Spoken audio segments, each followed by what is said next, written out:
Assalamu alaikum class 9.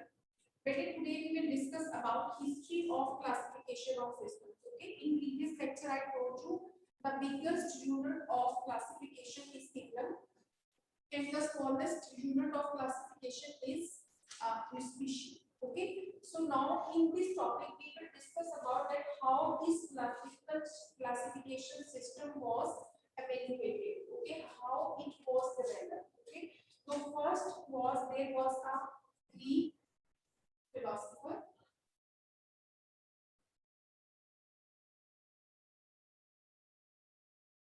and his name was Aristotle,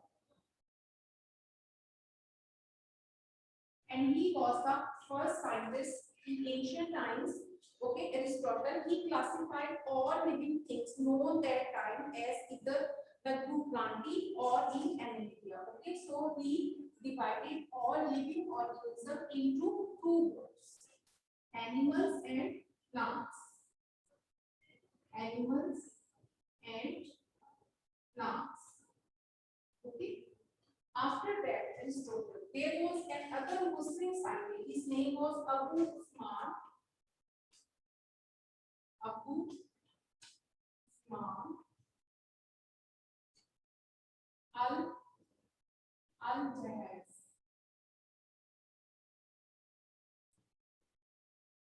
He was a Muslim scientist.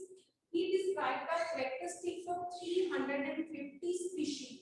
Okay, species of animals in his book. He wrote a lot about the life of ants. Okay, he wrote about the 350 species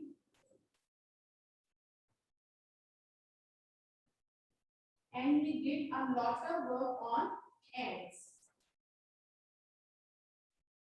Okay. After that, there was another scientist. His name was Ibn Rushd. Ibn Rushd. Okay. What did he do? Ibn Rushd. Okay, he translated Aristotle's book De Anima on the Soul in Arabic. In the end of 15th century, many biologists had started work on classification methods. Okay, so he translated the book of Aristotle. Translate the book of Aristotle. So by the end of 15th century, by the end of 15th century,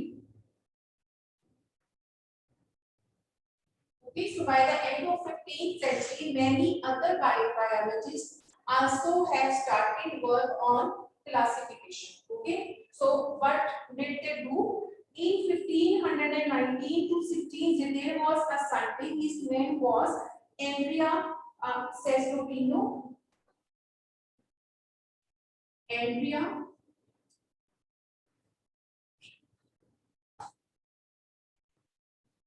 Caesalpino.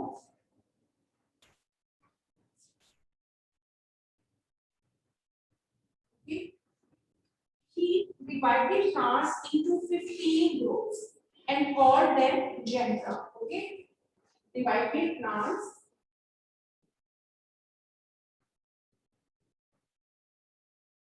in 15 groups and called them genera.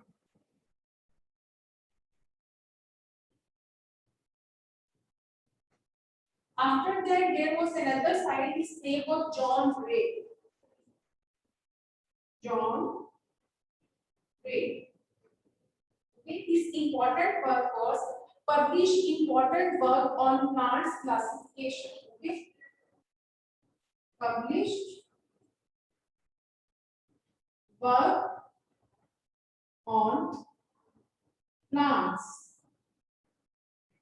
After that, there was another scientist. His name was Augustus Livinus. Augustus Livinus. His important work was that introduced the taxon of order. introduced order. Okay, order is a taxa. When we have discussed about the classification, we know that when we want to divide any living organism into different stages, then it is started from kingdom, then phylum, then order, okay, class, and other steps. So among them, Augustus Villeneuve introduced the taxa, which was called order. Okay. After that, there was another scientist. His name was Torrenford. Torrenford.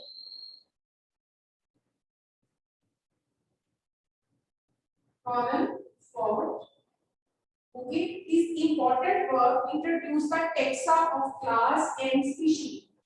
Introduced class and species. Okay, these are also taxa. After that, there was Carolus Linnaeus.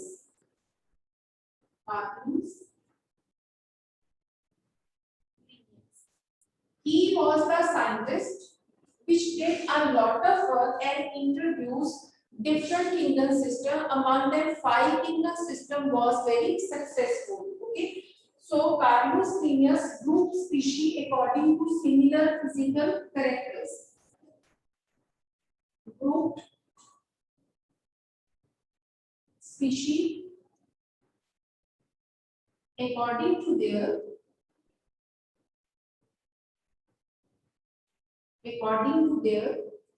physical characteristics. So this is the evolution of classification system, that how the work was started. First, the work was started from Greek philosopher Aristotle, and he did a lot of work and he divided all organisms into 2 groups, plants and animals. Second, there was another Muslim side, Abu Usman al-Jahiz. He did a lot of work. He sought out 350 species, okay, and he did a lot of work on ants. Then there was another Muslim scientist. His name was Ibn Rushd. He translated the book of Aristotle. The name of book was De Anima, which was written on the soul. He translated that book in Arabic. Ibn Rushd. Okay. By the end of 15th century, there were many other scientists who started work on classification system. So among them, there was first person was Andrea Cesalopino. Okay, he divided the plants into 15 different groups. Okay, and he called them genera. Secondly, after that, there was John Way. He published work on plants. And then after that, there was Augustus Livinus. He introduced the taxa, and that taxa is called order. There was another scientist, his name was Torrenford. He also introduced more 2 taxa, which name was class and species. And the last one was Carolus Linnaeus. Actually, he was the scientist who did a lot of work in detail in classification system and introduced 5 kingdom system, which is still continued in the world. Okay, so Carolus Linnaeus group all species according to their physical characteristics. Okay, according to the similarities of their physical characters. Okay, now we will discuss in detail what is the function of Carolus Linnaeus. Okay, so when Carolus Linnaeus started work on classification, he divided the kingdom into 3 parts. Okay, he said that nature can be divided into 3 parts, and these 3 parts are mineral, vegetables, and animals. Okay, so Carolus Linnaeus divided nature into 3 parts: minerals, okay, vegetables, and animals. Okay, so in classification, class, order, genus, species, and variety. Linnaeus is best known for his introduction of the method still used to formulate the scientific name of every species. Okay, so the method of Carolus Linnaeus still is in process, still is used by other scientists to give scientific name to any other species. Okay, this was the history of classification of system. Now we will discuss after this classification system. First, scientists divided the living organism into two groups. Okay, so that system was called two kingdom system. Then there was some drawbacks in two kingdom system. Then scientists divided the living organism into three kingdom system. Okay, but that was not successful. There was some drawbacks in that system. So after that, a five kingdom system was introduced, and which is still continue in science world. Okay, so now we will discuss in a detail two kingdom system, three kingdom system, and then five kingdom system. So first we will discuss two kingdom system.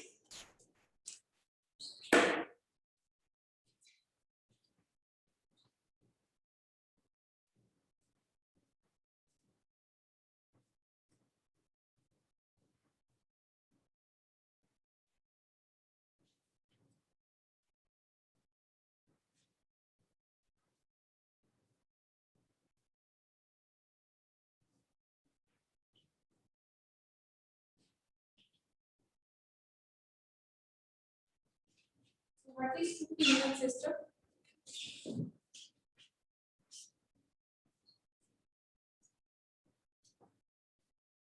Two kingdom system.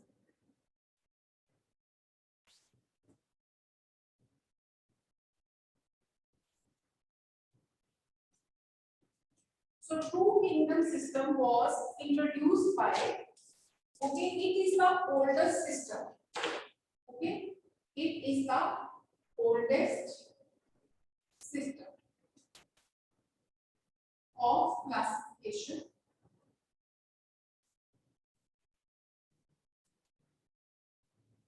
So according to that, living organism can be divided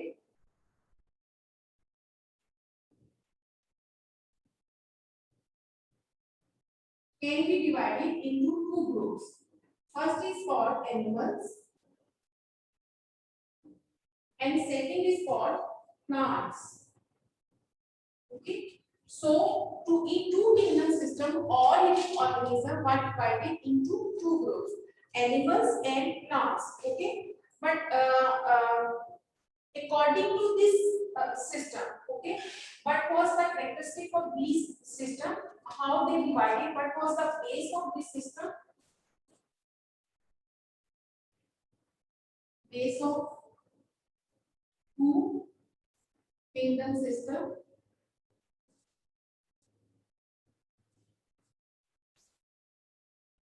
Okay. First one was that all organisms that can prepare food from simple organic materials and can store energy are autotrophs and are included in the plant. Okay, according to this system, mode of food, should be autotroph. Autotroph, like plants. Okay. Second important base was that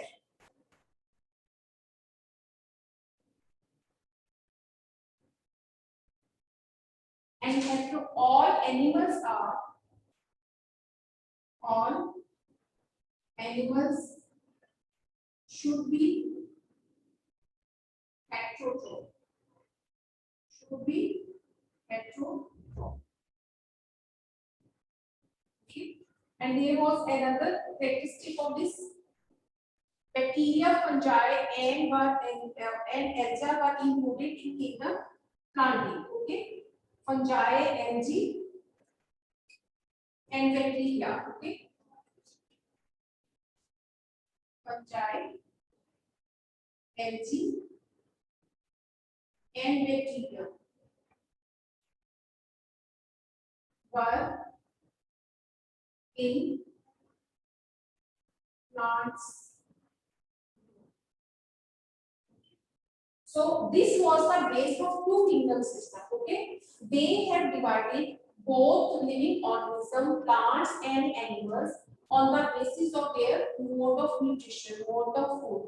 How do they get the food? We all of know in science we know that there are two mode of nutrition. Okay, first is called autotroph and second is called heterotroph. Autotrophs is a mode of nutrition in which living organisms prepare their food by themselves. For example, plants. Plants make their food by themselves. They do not search. They do the photosynthesis and prepare the food. Okay. And if we take an example of heterotrophs, heterotrophs are those living organisms which do not make their food by themselves. Actually, they depend on other living organisms. Okay. So actually they depend on prepare food. Okay, for example, animal, because animals move from one place to another in search of food. Okay, so animals do not prepare their food. Actually, they depend on prepare food. But plants are not dependent. They are dependent. They are dependent and they prepare food by themselves. Okay. So according to this kingdom, they put fungi, algae, and bacteria in a plant's group. Okay. So if we see the history of fungi, algae, and bacteria, we know that fungi are those their food, their mode of food of nutrition. Okay. Fungi get their food by a method which is called absorptive. Okay. Fungi has a absorptive mode of nutrition. Absorptive means fungus. Okay. Fungi means fungus. They do not prepare their food. Actually, they absorb their food from a prepared food. Okay. So, according to this base, there should be two mode of nutrition. One are heterotrophs, means animals are heterotrophs, and plants are autotrophs. Okay. So, when the scientists put fungi in a group of plants, so the mode of nutrition in plants is autotrophs, but fungi, the mode of nutrition is not autotroph. Its mode of nutrition is absorptive. So there was a fault in this kingdom. Okay. Then there is an example of bacteria. Okay. So bacteria does not come in a group of plants. Why? Because bacteria has not a true nucleus. Okay. It is a prokaryote. It has not a true nucleus. Okay. And its mode of nutrition is also dependent. Okay, it does not make its food by itself. But there is a group of cyanobacteria. Okay, bacteria are of different types. Among them, there is a type of cyanobacteria. They can prepare their food by a process which is called autotroph. So there was a confusion of mode of nutrition in these living organisms, which scientists put them in a group of plants. Okay, so there is another example is given in your book, that is Juglina. Okay, another example is given, and that is Juglina. Juglina is a microorganism. Okay, its shape is like this.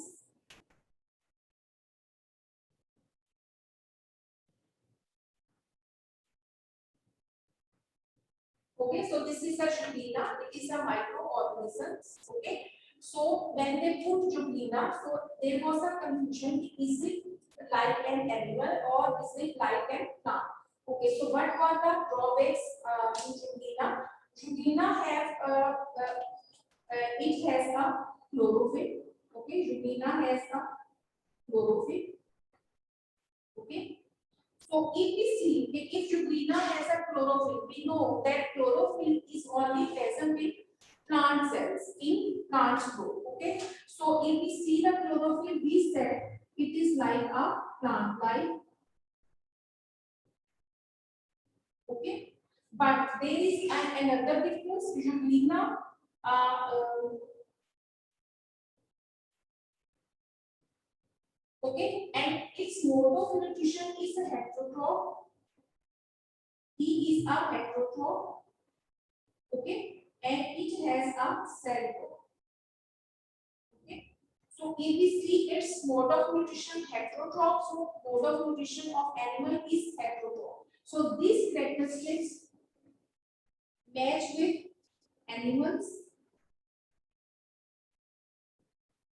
So it looks like animal. Okay, so it has a cell wall. You all know that animals have not a cell wall. So all plants have a cell wall. Okay, so according to that, it is like a plant life. Okay, so this was the main confusion why two kingdom system was failed. Okay, this also short question comes into your exams. Why two kingdom system was failed? There are drawbacks of that system. So the main drawback was that they given us an example of Juglina. Juglina is an microorganism which mimic ponds.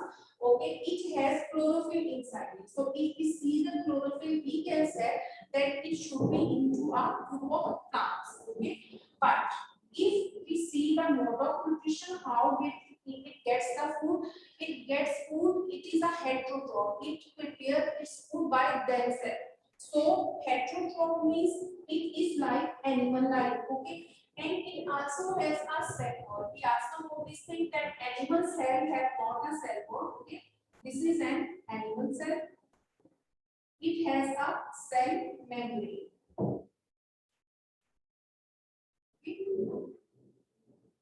It has no cell wall. But if we see the plant cell,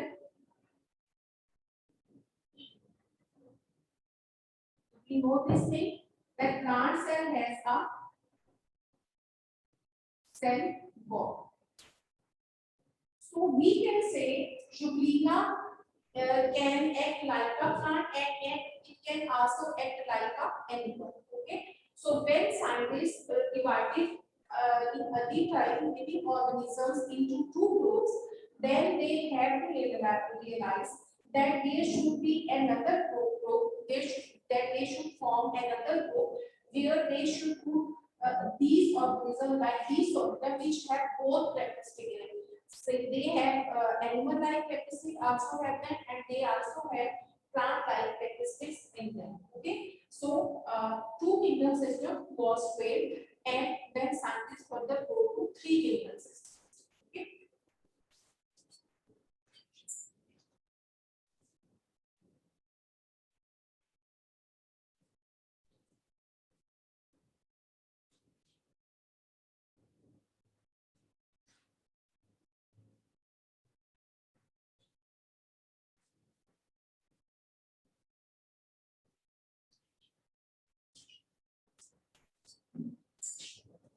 After that, they go to the three kingdom system. Okay, so what was that three kingdom system? Three kingdom system was given by Ernst Haeckel in 1886. Introduced by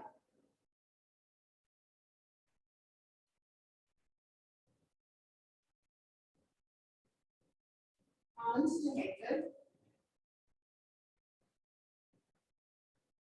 in 1886. Okay, so sorry, 1866. Okay, so what was that? Okay, so they proposed three kingdom system. Okay, they divided the organisms into three groups. First was animals, plants, and protists. And protists. Okay. We have discussed in two kingdom system that there was a drawback when scientists divided them. They faced a problem that there are some organisms which have both characteristics in them. They also have characteristics of plant and they also have characteristics of animal. So scientists produced another kingdom which was called protists. So they put them such type organism into protists. Okay, so now we will discuss what is the base of three kingdom system. So introduced bacteria in kingdom Protista. In this kingdom, fungi were still included in the kingdom Plantae. Okay. In two kingdom system, we have discussed that in two kingdom system, fungi, bacteria, and fungi, bacteria,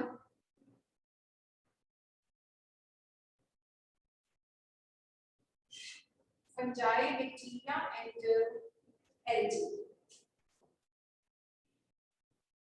Okay, they were in plant kingdom. In two kingdom system. Kingdom system. Okay, but when three kingdom system was introduced, they put bacteria into protist. Okay, they put bacteria in protist, but fungi were still in plants. But fungi were still in plants. So this was very amazing situation. Okay, so how they differentiate, we will discuss this thing now. In this system, fungi were still included in the kingdom Plantae. This system did not clear the difference between prokaryotes and eukaryotes. Okay, it does not tell us about the prokaryotes